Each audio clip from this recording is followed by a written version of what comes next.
Ezequiel, capítulo 41.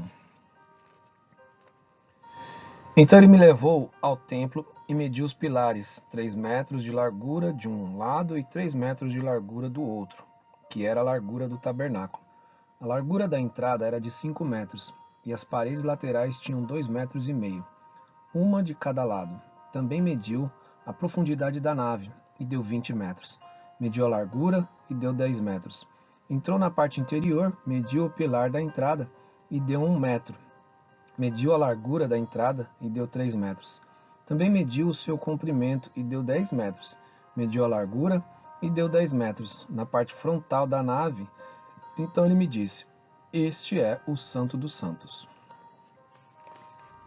As câmaras laterais. Depois ele mediu a parede do templo, 3 metros de espessura.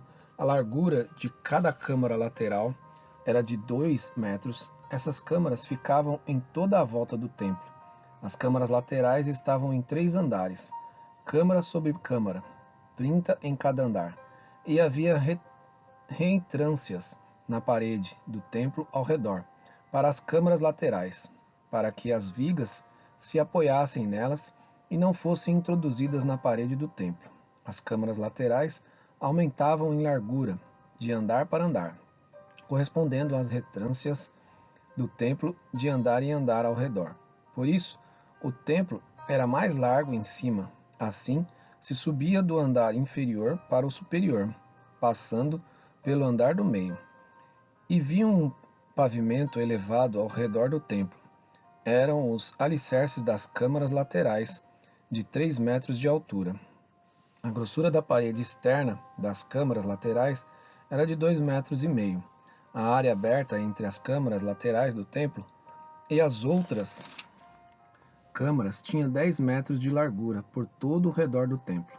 As entradas das câmaras laterais estavam voltadas para a área aberta, uma entrada para o norte, outra para o sul.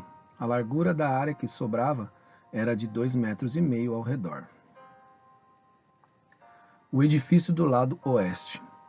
O edifício que estava numa área separada do lado oeste tinha a largura de 35 metros. A parede do edifício tinha 2 metros e meio de espessura ao redor, e o seu comprimento era de 45 metros. As medidas totais do templo. Então ele mediu o templo, 50 metros de comprimento, a área separada. O edifício e as suas paredes também tinham 50 metros de comprimento. A largura da frente do templo e da área separada do lado oeste era de 50 metros. Também mediu o comprimento do edifício, que estava na área separada e por detrás do templo, e as suas galerias em cada lado, e deu 50 metros.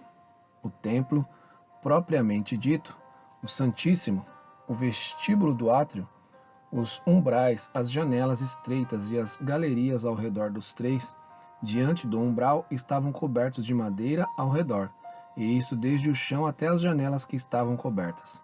No espaço em cima da porta e até o templo, de dentro e de fora, e em toda a parede ao redor, por dentro e por fora, havia obras de escultura, a saber, querubins e palmeiras. Entre um querubim e outro querubim havia uma palmeira. Cada querubim tinha 2 rostos. Um rosto humano olhava para a palmeira de um lado, e um rosto de leão olhava para a palmeira do outro lado. Era assim por todo o templo ao redor. Desde o chão até acima da entrada havia querubins e palmeiras, até mesmo pela parede do templo. Os batentes do templo eram quadrados, e a entrada do Santo dos Santos tinha a mesma aparência. O altar de madeira. O altar de madeira tinha 1,5 metros de altura, e o seu comprimento era de 1 metro. Os seus cantos, a sua base e os seus lados eram de madeira. O homem me disse: Esta é a mesa que está diante do Senhor. As portas.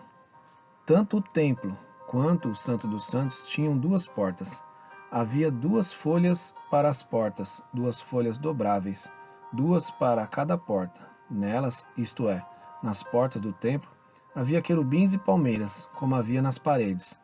Havia também uma cobertura feita de madeira na frente do vestíbulo, por fora, e havia janelas estreitas e palmeiras em ambos os lados do vestíbulo, bem como nas câmaras laterais do templo e na cobertura de madeira.